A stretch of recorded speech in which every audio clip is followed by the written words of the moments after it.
मैं कहता हूं खरी खरी में आप सबका स्वागत है। डिवाइन महाकाल की ओर से, प्रज्ञा अवतार महाबाबा जी की ओर से, गुरु माँ की ओर से और मेरी ओर से आप सबको ढेर सारे आशीर्वाद।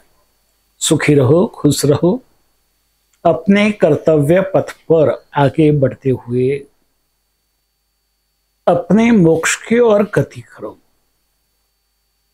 तथास्तु। मैं कहता हूं खरी खरी में हम सनातन धर्म की श्रेष्ठता और ज्येष्ठता की बातें करते हैं। सनातन संस्कृति जीवन जीते जीते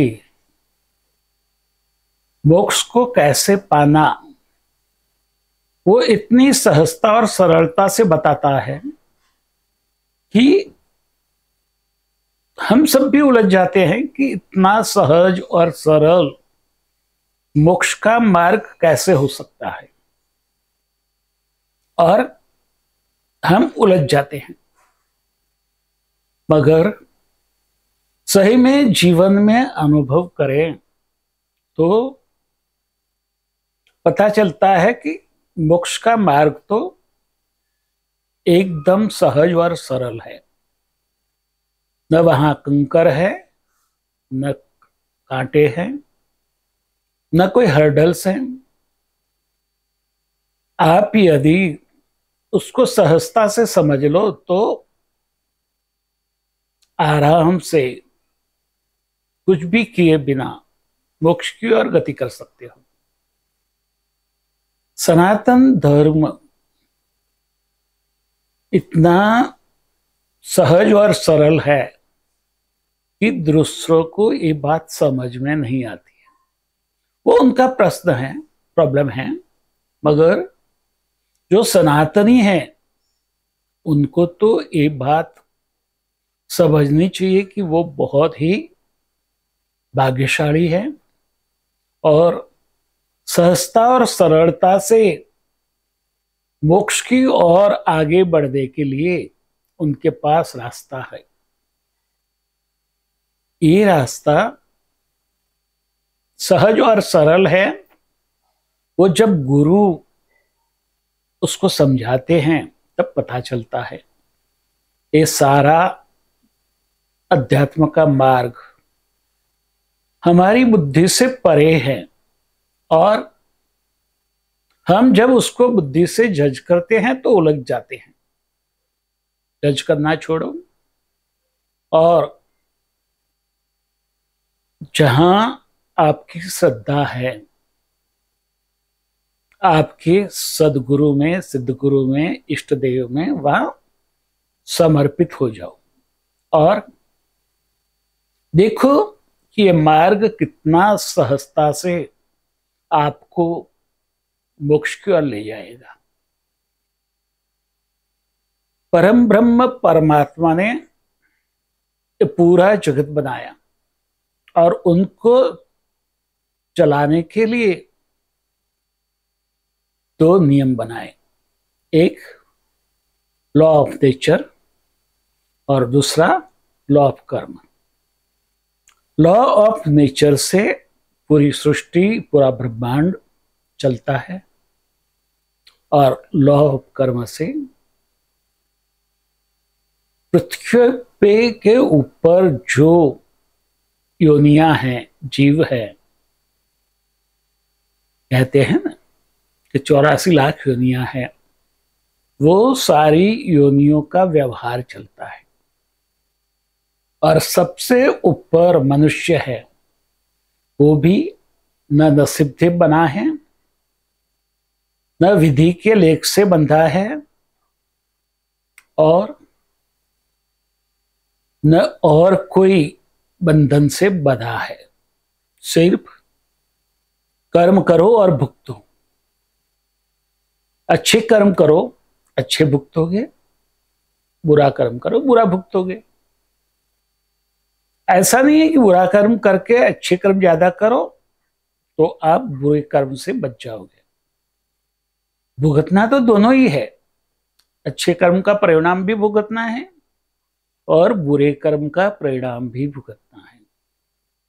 दोनों में न्यूट्रल होना असंभव है, क्योंकि दोनों नदियों के दो छोर है, दो किनारे हैं। नदी के दो किनारे कभी एक नहीं हो सकते। तो ऐसे अच्छे कर्म और बुरे कर्म कभी एक नहीं हो सकते।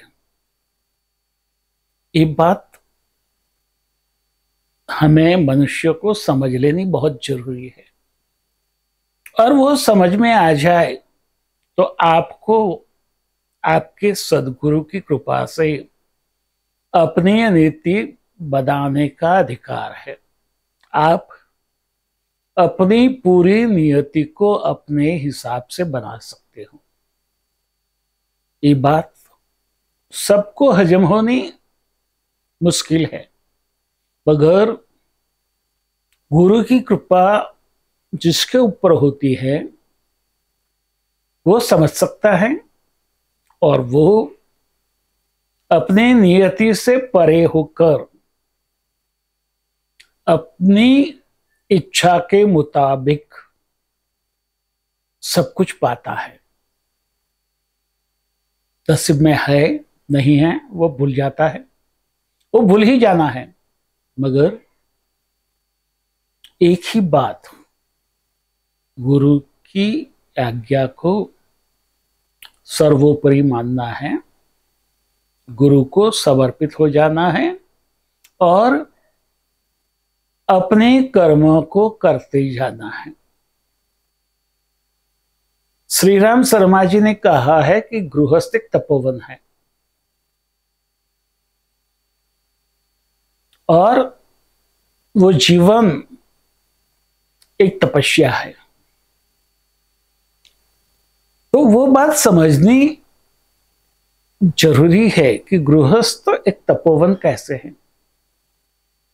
गृहस्थ जीवन में आप जिससे जिससे जुड़े हैं, माँ बाप से, भाई बहन से, पत्नी से, बच्चों से, चाचा चाची, मामा मामी, फूफा फूफी, जो भी कहे, नाना नानी, सबसे आप जुड़े हैं, तो उनके प्रति आपकी जो कर्तव्य परायणता है वो आपका धर्म है, और वो धर्म आप सही तरह से अदा करते हो तो वो आपकी तपस्या बन जाती है। सिर्फ गृहस्थ जीवन में रहते हुए जो लोग आपके साथ जुड़े हैं उनकी सारी इच्छाओं को पूरी करना वो सबसे बड़ी तपस्या है, और उससे भाग के जंगल में जाके या पहाड़ पर जाके ध्यान धर्म कर दे बैठ जाना, वो बाघेड़ू विचार है। आपको जिसके साथ जुड़े हैं उसके प्रति जो आपकी कर्तव्य परायणता है उसको पूरी करो, और उसको अपने जीवन में कैसे जीना है वो जीने के लिए तैयार करो। वो आपकी तपस्या है, उपासना है, साधना है, और वही करते करते आप मोक्ष को पा लेते हैं। आपको मालूम है जनक राजा के बारे में? जनक राजा विदेही थे, मगर विदेही कब बने? जब गुरु मिले, सदगुरु मिले, सिद्धगुरु मिले। और शायद आपको पता होगा कि जनक राजा के दरबार में सारे ऋषि मुनि बैठे थे और ज्ञान का सत्संग चल रहा था, महासत्संग चल रहा था। अष्टावक्र के पिताजी जीतने की ओर आगे बढ़ रहे थे। और जनक राजा ने जो एक चर्चा में जीतेगा उसको 1000 गाय जिसके सींग सोने से बड़े हुए थे वो देने के लिए ऑफर किया था, प्रस्ताव रखा था। और ऐसा कुछ हुआ कि वो सारी गाय वो हार जाने के करीब आ गई। और तब अष्टावक्र राजा के दरबार में प्रवेश करते हैं और अष्टावक्र को देख के सारे ऋषिमुनि हंसते हैं। अष्टावक्र जी कहते हैं, राजा जी, जनक जी, आपने तो आपके दरबार में चमार इकट्ठे किए हुए हैं, उसमें कोई ज्ञान ही नहीं दिखता। वो तो चमड़ी को दिख रहे हैं, चमड़ी से परख रहे हैं और जो उनके पिताजी हार रहे थे उनके जो प्रश्न के उत्तर देने थे वो अष्टावक्र जी ने दे दिए और 1000 गाय लेकर वो चले गए। जनक जी समझ गए कि ये मेरे गुरु है, मगर जनक जी में भी अष्टावक्र को अपने गुरु स्वीकार करने में दिक्कत हो रही थी। अहंकार बीच में आ रहा था। सब क्या कहेंगे वो विचार मन में चल रहा था। अष्टावक्र जी चले गए। जनक राजा उदासीन हैं, रोज अपनी दिनचर्या में नगर चर्चा में निकलते हैं।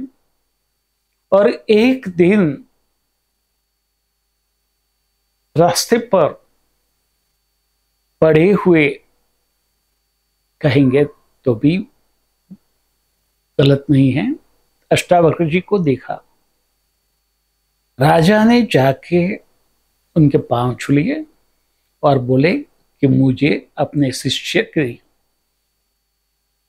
और तरह स्वीकार करो, आपका शिष्य बनाओ, मेरे आप गुरु बनो और मुझे ज्ञान दो। और अष्टावक्र जी ने उसको कहा कि मैं आपको ज्ञान तो दूंगा मगर आपको सबसे परे होना पड़ेगा। और बाकी की बात तो सब आप जानते हैं कि लीला हुई। वहां से सिपाही आए कि आपका महल जल रहा है और जनक राजा ने कहा महल जलता है तो जलने दो, महल की मुझे परवाह नहीं है, मुझे तो ज्ञान चाहिए और ज्ञान से मैं तो महल को पुनः बना लूंगा। और अष्टावक्र जी ने राजा जनक को अपने शिष्य के रूप में स्वीकार किया, ज्ञान दिया और राजा जनक विदेही बनकर, देह मुक्त बनकर अपने कर्तव्य को निभाने में लग गए। वो राजा भी थे, अपना जो भी जिसके प्रति कर्तव्य था वो अदा भी करते थे और अपने आप में स्थित होकर सच्चिदानंद को मानते थे। तो ये जो सच्चिदानंद है वो हमें कहीं बाहर नहीं मिलेगी, वो हमें हमारे अंदर ही मिलेगा। जैसे अष्टावक्र जी ने जनक राजा को अपने देश से मुक्त विदेही कर दिया, वैसे आप भी विदेही होकर अपनी सारी दिनचर्या को अदा करते हुए, सबके प्रति अपने कर्तव्य परायणता को पूरा करते हुए, आप भी विदेही होकर मोक्ष को पा सकते हैं। सिर्फ आपको कुछ नहीं करना है, अपने गुरु को समर्पित हो जाना है। मगर मन है वो समर्पित होने में बाधा बनता है, और गुरु सही है कि गलत है उसमें उलझ जाते हैं। गुरु को आप जज नहीं कर सकते। गुरु सही है कि गलत वो आपको कैसे पता चलेगा? जो गुरु है वो नहीं कहेगा कि मैं गुरु हूं, और जो कहेगा मैं गुरु हूं वो गुरु नहीं होगा। बाह्य आडंबर से, बाह्य चेष्टा से गुरु की परीक्षा नहीं हो सकती, परख नहीं हो सकती। गुरु बोलता नहीं है, गुरु अनुभूति कराता है, अनुभव भी नहीं। तो गुरु को खोजने मत जाओ। गुरु सही है कि गलत है उसमें मत उलझो। उसने क्या पहना है, क्या नहीं पहना है, वो कैसा व्यवहार कर रहा है, वो ध्यान साधना या कुछ करता है कि नहीं करता, उसमें भी मत उलझो। सिर्फ गुरु आपको जो कहे वो करो, और अपने मन को गुरु के चरण में रख दो। मन से मुक्त हो जाओ, बुद्धि से परे हो जाओ, और गृहस्थ जीवन में अपना जो कर्तव्य है वो अदा करते करते गुरु की आज्ञा को सर पे चढ़ा के उनकी आज्ञा के मुताबिक जीवन जियो, बाकी सब भूल जाओ, और मोक्ष की ओर गति करते हुए देह मुक्त बन जाओ। आत्मानुभूति करो।